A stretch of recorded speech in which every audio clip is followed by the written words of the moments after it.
Good morning and welcome to Rising. Happy Monday, and thank you for tuning in. Good morning to you, Jessica. You're a splash of color brightening my Monday morning. It'll help us have a fun show, Robbie. I think it'll bring the good vibes. We do have a good show. Today we're going to get into Supreme Court reforms, war on the Middle East, the latest on J.D. Vance, of course, the controversial opening ceremonies to the Olympics, Secret Service updates, and more. Fantastic. But first, Kamala Harris gaining ground on Donald Trump, according to the latest polling. Now, the Wall Street Journal reports that Trump's 6-point lead over Biden nationally has diminished now that Harris is in the mix. According to polling, Trump leads Harris 49 to 47%, which is within the margin of error of plus or minus 3.1%. Now, a new Harris x Forbes poll also shows Harris is creeping up on Trump. The former president is now at 2 points below where he was when polling against Biden. Meanwhile, Harris appears to be consolidating much of the Democratic base, winning back independent and suburban women and nearly half of previously undecided voters. The poll does show that she faces trouble with black male voters, however. Here was Fox News taking note of the favorable developments for Harris. Well, the Harris honeymoon, as described by headlines. You've got the Washington Post poll shows some good early signs for Kamala Harris. The Hill, Trump pollster predicts Harris honeymoon in upcoming polls. New York Times, Harris narrows gap against Trump. And to that point, our new polls out tonight in the battleground states. You can see there they are, tied, a lead for Harris in Minnesota, tied in Pennsylvania, essentially tied with former president up one in Wisconsin. Editor-in-chief of left-leaning site Midas Touch poked Trump World with this post, writing, quote, "I'm sure Trump will enjoy watching Fox today as they review their latest polls." Adding insult to injury, Harris got a boost in approval ratings, too. In an ABC News Ipsos poll, it shows the de facto Democratic nominee's favorability has jumped to 43% from 35% just a week ago. Her unfavorability has shrunk too. The same poll found she has 42% unfavorability, down from 46% last week. Now, Trump's favorability has dropped significantly according to this ABC Ipsos poll. It's down 16 points. What do you credit that to, Robbie? I mean, it's one thing to have a new candidate that's very exciting, have a boost in favorability, but that drop is significant and worth paying attention to as well.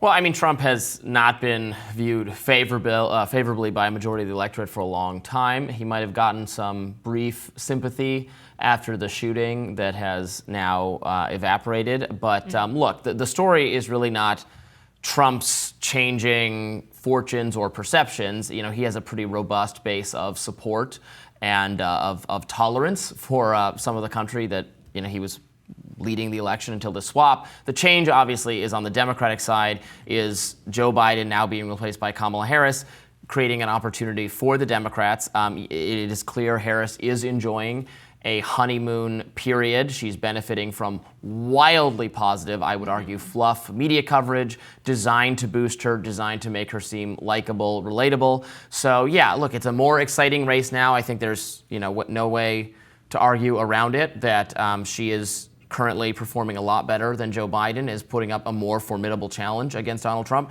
Now, he's still up, but it's close. It doesn't really matter nationally. It matters in the swing states, and those swing states are right now dead even heats.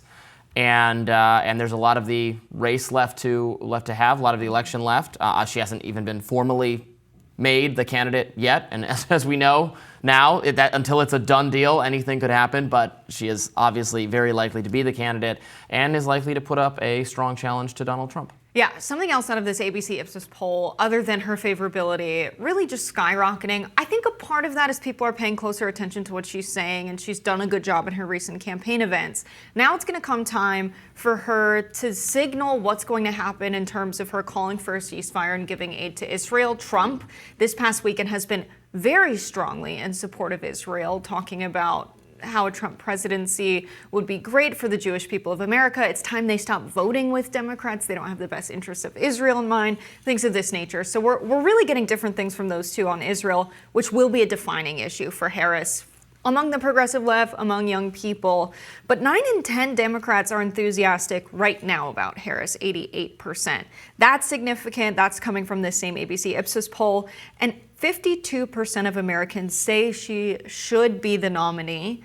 So I don't know how well that elites took over the party and put her in place and the people didn't want her there. I don't know how well that narrative is sticking, Robby. Well, look, as I said, Joe Biden did not really have the support of the people either. I mean, 50, that's half. I think Democrats have decided, yeah, okay, she's going to be the nominee. Like, they weren't married to Joe Biden in the first place. This is who's been swapped out. It was done at the motivation, certainly, of the elites. It wasn't really done to spite the people because the people were not out there clamoring for Joe Biden. It can both be an elite, not a coup, but an elite gamble to have forced Joe Biden out and make the substitution while being narrowly and correctly the right choice for the Democratic Party without being democratic, as it just like it clearly was not democratic. It was not arrived at by democratic means, but they can do whatever they want.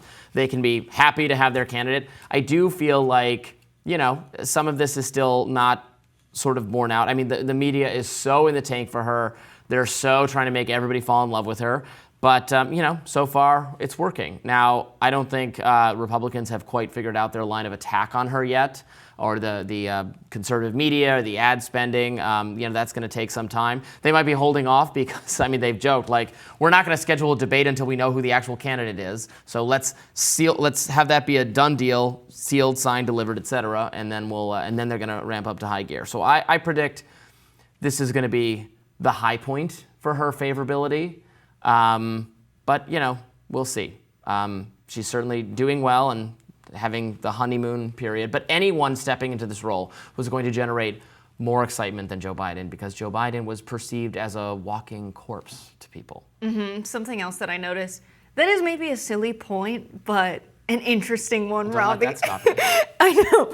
It's a large majority. 86% of Democrats think Harris should be the nominee. 86% say she should be the Democratic nominee, but 88% are enthusiastic about her becoming the nominee. So what is that 2% that thinks she shouldn't be the nominee, but they're enthusiastic that she is? Look, Democrats have been thrown a different. They were told it was Biden. They didn't want Biden. They weren't going to do a real process to get there. Then they were suddenly and dramatically told now it's going to be Harris. Now we have no idea who it's going to be. Then they were told it's going to be Harris. I think. I think everyone is relieved if you're on the Democratic side, or you just even want a competitive election season. You want a contrast of ideas and personalities. This is suddenly a much more interesting and robust and competitive election, and that is a good thing ultimately for our nation. We were about to have an exact rematch of the previous election, Trump versus Biden. That's actually not something that happens in politics a lot, where you get an exact rematch of the same two major candidates from last time. I think that was going to be very boring for everyone. It felt very inevitable, and it also felt increasingly like Trump was going to be just totally unchallenged because Biden was not able to mount any sort of campaign opposition. So now we're no longer in that position, and that is benefiting Democrats right now, but the fundamentals of the economy people not having faith in it, people being frustrated with the immigration issue, people being frustrated by the policies of an administration that Kamala Harris was very much a part of for 4 years. That reality is an underlying basis that is still going to be affecting this race. And so everybody's excited right now, but I think reality is going to sink in that, okay, it's a different person, it's a different candidate, but she's responsible or attached to all the same policies you didn't like with Joe Biden, and, we'll see how her favorability fares then. Yes, I said the silly thing, now I'll say the serious statistical analysis thing. So, margin of error on this poll is 3 percentage points. A lot of polls we're seeing coming out have this 3 percentage points, and a lot of the figures are within that margin of error. That means they believe reality is this figure plus or minus 3. They're 95% confident of this. What does that mean? That means there's a chance that there's some outliers. They're assessing, if we were to do this over and over again, we think this captures reality 95% of the time with the way the study is designed. There's about 2.5% on either end of outliers where it could be outside of this 3-point margin. So when you're looking at polls, that's what you're reading in those figures. They're very important when you have such a close race like this. It's also important to note that the favorability is way beyond the margin of error. So we really are seeing a huge boost for Harris and a huge decline for Trump. Mm-hmm. But this poll specifically is done people 18 or older. This is not registered voters. This is not tailored to likely voters. This is tailored to represent the American public above the age of 18 voting age. They find that 2/3 of the people they spoke to are likely to vote. That is very representative of what we've seen in the past election of 66% of people showing up to vote.